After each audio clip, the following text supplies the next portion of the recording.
Ganito namang luto ang gawin mo sa cauliflower. Napakasarap at napakadali lang, lasang chicken. Kaya kung mahilig ka sa gulay, try mo na ang recipe na to.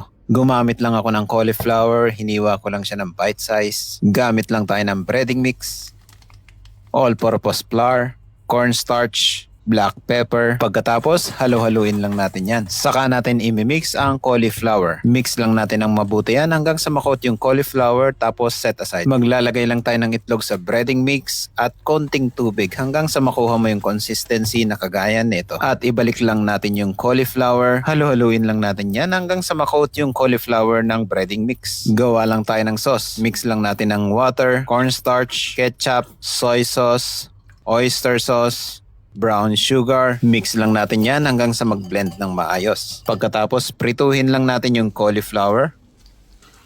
Prituhin lang natin yan hanggang sa maging golden brown and crispy at iset aside.